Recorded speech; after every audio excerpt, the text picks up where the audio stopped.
Hi students, today we are starting standard 11's mechanics branch.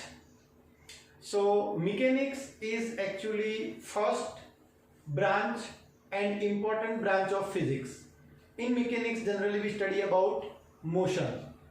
So today we will start with motion in a straight line. That is our first important chapter. Now first important question is, what is motion or how we can define a motion? So if you see the definition, then if any object changes its position with respect to another object, then that particular object is said to be in motion with respect to another object. Now motion is not absolute term. Motion is always a relative. जैसे एक example लेते हैं, suppose this is a board. This board is right now stationary with respect to this room और suppose with respect to me, because it is not changing position with respect to me or any other object on this earth. But suppose one person is observing this board from, for example, moon. Now with respect to moon, earth is changing position. That means all the objects present on earth are also changing their position. So with respect to person which is on moon, this board is in motion. That means every object on earth is in motion if we observe them from outside earth. Similar way, solar system is also moving with respect to center of galaxy, and galaxies are also in motion. So there is no absolute static position. So motion is always relative term. That means whenever we want to define a motion, first we have to define the observer. That's why we use reference frame. Reference frame. Now what is reference frame? It is the position or situation from where we take observation. We'll take one example to understand the concept of reference frame and relativity of motion. Suppose we consider that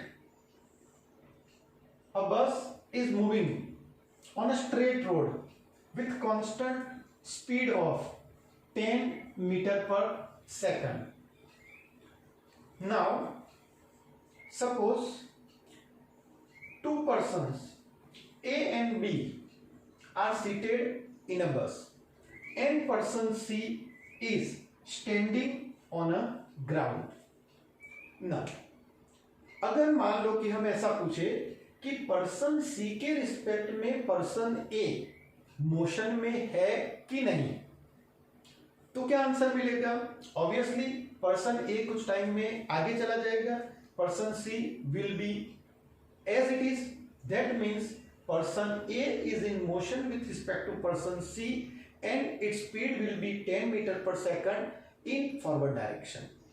लेकिन अगर यही question हम B को पूछे तो whether person A is in motion or not with respect to person B, तो यहां पर क्या है, पर्सन A और पर्सन B दोनों एक ही बस में है, इसलिए बस कितनी भी स्पीड से आगे चले ये दोनों के बीच का डिस्टेंस जो है वो चेंज नहीं होगा. That means person A is stationary with respect to person B.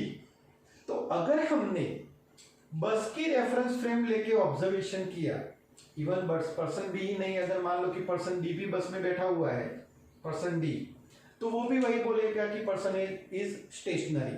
That means with respect to bus person A is stationary और person B is also stationary. But with respect to ground person A is in motion because ground is stationary and bus is moving. So all the passengers seated on a bus are also moving. अब ऐसे situation consider करो कि suppose हमारे पास एक और person है, हम ई person की बात करेंगे जो कार में है और कार सपोज उसी डायरेक्शन में 25 मीटर पर सेकंड की स्पीड से चल रही है और वो ये बस को ओवरटेक करती है। अब पर्सन ए के रिस्पेक्ट में पर्सन ई मोशन में है, तो यस पर्सन ए के रिस्पेक्ट में पर्सन ई मोशन में है और उसकी स्पीड इसके रिस्पेक्ट में इसकी ज्यादा है, तो 25 माइनस 10 करेंगे तो वो 15 की स्पीड से आगे बढ़ता हुआ दिखाई देगा। क्या पर्सन ई के रिस्पेक्ट में पर्सन ए मोशन में है? तो यस पर्सन ई और पर्सन ए की भी पोजीशन चेंज हो रही है, लेकिन पर्सन ई को ऐसा लगेगा कि पर्सन ए उसकी कंपैरिजन में पीछे चल रहा है। So that is again a motion और अ रिलेटिव मोशन। तो रेफरेंस फ्रेम का मतलब होता है हम कहां से ऑब्जर्वेशन करते हैं वो पर्टिकुलर कंडीशन। एक रेफरेंस फ्रेम हमने बात की बस, दूसरी रेफरेंस फ्रेम हमने डिस्कस की ग्राउंड। सिमिलरली जब हमने थर्ड रेफरेंस फ्रेम कार को लिया तो तीनों केसेस में हमें डिफरेंट आंसर मिले। तो अब अगर हम टाइप ऑफ रेफरेंस फ्रेम की बात करें तो reference frame is basically divided into two segments. First is inertial reference frame, while another is called non-inertial reference frame. What is inertial reference frame? The reference frame which is stationary or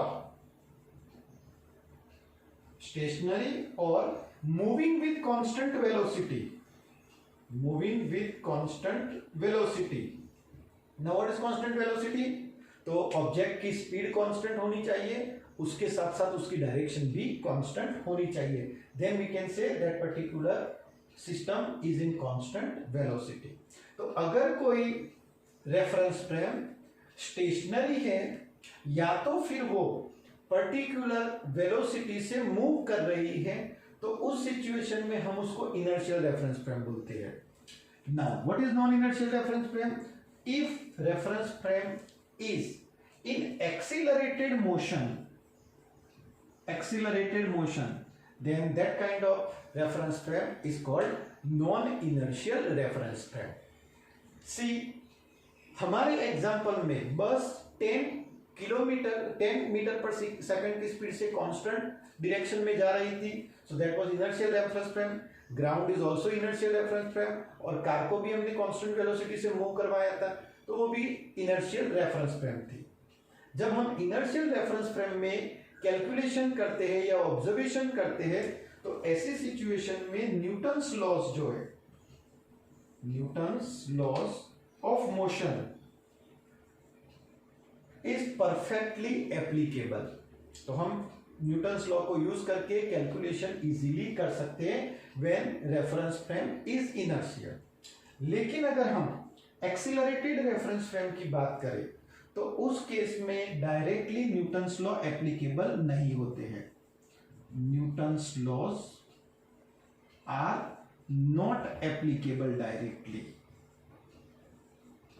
जैसे Newton's first law में ऐसा बोला गया है कि जब तक body पर फोर्स नहीं लगेगा बॉडी मूव नहीं करेगी, लेकिन एक्सीलरेटेड रेफरेंस फ्रेम में नॉर्मली विदाउट फोर्स भी एक टाइप का मोशन फील होता है। जैसे एग्जांपल, अगर हम इनर्शियल रेफरेंस फ्रेम की बात करें तो कोई यहां पर स्यूडो फोर्स कंसीडर करने की जरूरत नहीं है। While in accelerated reference frame we feel a pseudo force. Now what is this pseudo force? Pseudo means fake, जो एक्चुअली नहीं लग रहा है, लेकिन due to accelerated frame of reference हम उसको फील करते हैं। एक ऐसी कंसीडर करो सिचुएशन जिसमें मान लो कि एक बस जो है वो स्टेशनरी है और पैसेंजर्स उसमें बैठे हुए हैं। अब ड्राइवर सडनली वो बस को स्टार्ट करता है और एक्सीलरेट करता है, तो नॉर्मली हम ऑब्जर्व करते हैं कि पैसेंजर्स जो है उन पर बैक साइड पर एक फोर्स क्रिएट होता है। एक्चुअली पैसेंजर्स को किसी ने फोर्स लगाया नहीं है, लेकिन ये फोर्स क्यों क्रिएट हुआ? क्योंकि उस टाइम पर फ्रेम ऑफ रेफरेंस जो थी एक्सीलरेटेड थी। जब तक वो एक्सीलरेशन अप्लाई करता रहेगा तब तक ये फोर्स की इफेक्ट रहेगी। जब वो कांस्टेंट वेलोसिटी से बस को चलाना स्टार्ट करेगा, फोर्स जो है वो ऑटोमेटिक चला जाएगा। सिमिलर वे अगर हम ब्रेक अप्लाई करते व्हीकल को तो भी हमें आगे की डायरेक्शन में एक जर्क लगता है, that is also related to non inertial reference frame. तो अब हमें यह क्लियर हो गया कि कोई भी मोशन को डिस्कस करने से पहले हमें रेफरेंस फ्रेम को फिक्स करना पड़ेगा। अब यहां पर फिजिक्स में हम रेफरेंस फ्रेम कैसे कंसीडर करें, तो हमारे पास 3 टाइप के मोशन आएंगे। फर्स्ट मोशन जो होगा that will be motion in one dimension, motion in one dimension. अगर मान लो कि कोई ऑब्जेक्ट एक ही पर्टिकुलर डायरेक्शन में एक स्ट्रेट लाइन पर मोशन करता है, then this type of motion is called motion in one dimension और वन डायरेक्शन। जैसे फॉर एग्जांपल एक स्पेसशिप कंसीडर करते हैं, जो स्पेसशिप यहां से अर्थ या और किसी के ग्रेविटेशन फील्ड से बाहर कांस्टेंट वेलोसिटी से एक पर्टिकुलर इंटर गैलेक्टिक स्पेस में कंटिन्यूअसली मूव कर रही है, तो that motion is called one dimensional motion.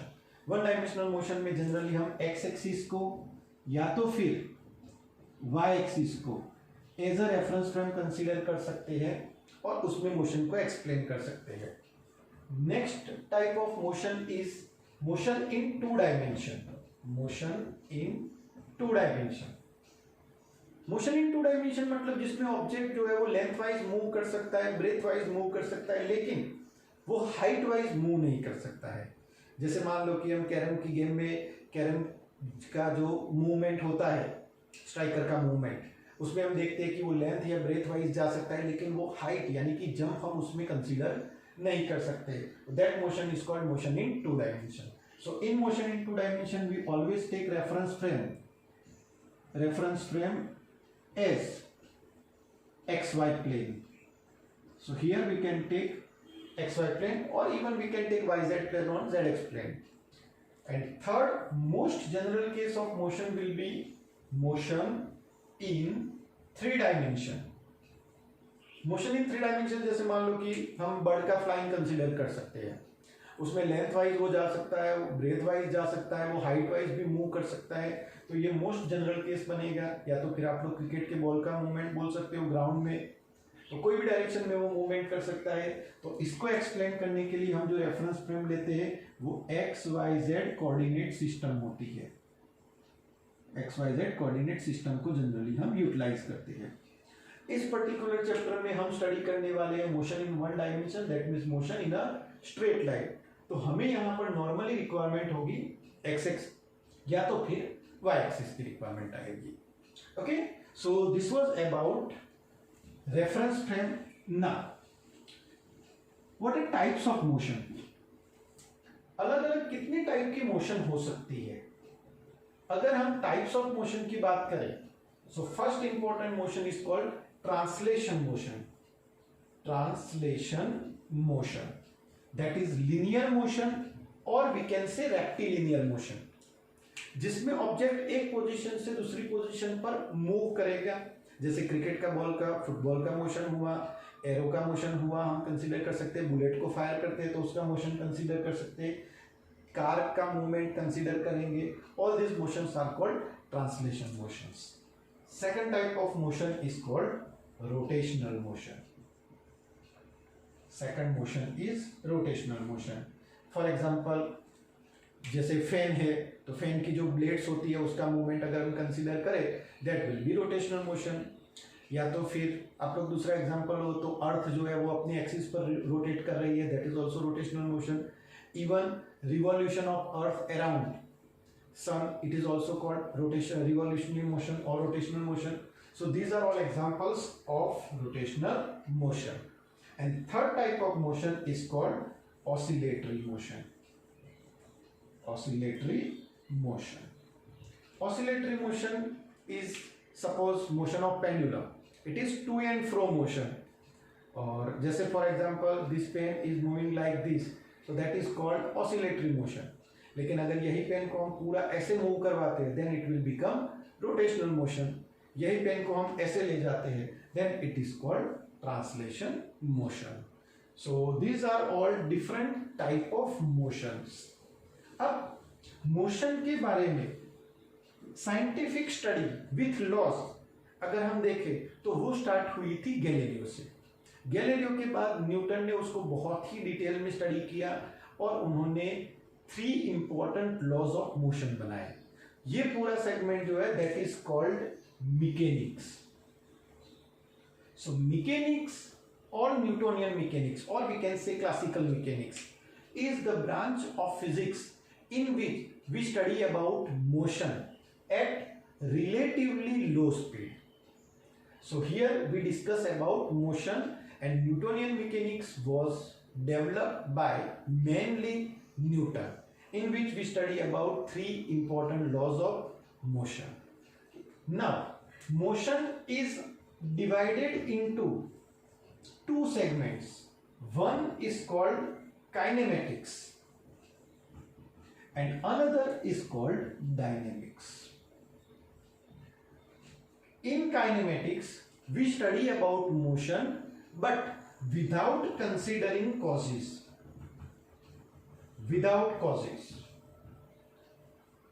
Generally we study distance, displacement,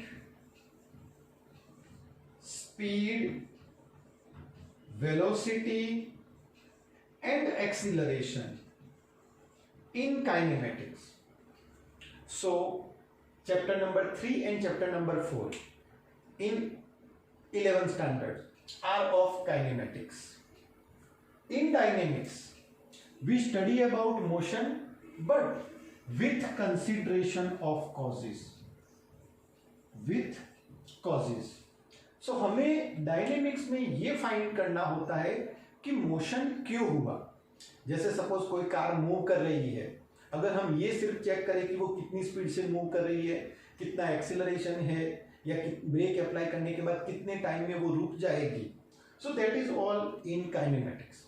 लेकिन अगर हम ये ट्राई करें कि हमने कितना फोर्स लगाया था उसको रोकने के लिए, या तो फिर हमने उसके ऊपर कितना वर्क किया या कितनी एनर्जी स्पेंड हुई, so all this are in dynamics. So dynamics and kinematics combinedly becomes mechanics. Now in 20th century one important branch related to motion was developed by Einstein, and that is called theory of relativity. Theory of relativity भी motion को ही discuss करती है. Mechanics is also discussing motion. तो फिर ये दोनों में basic difference क्या है?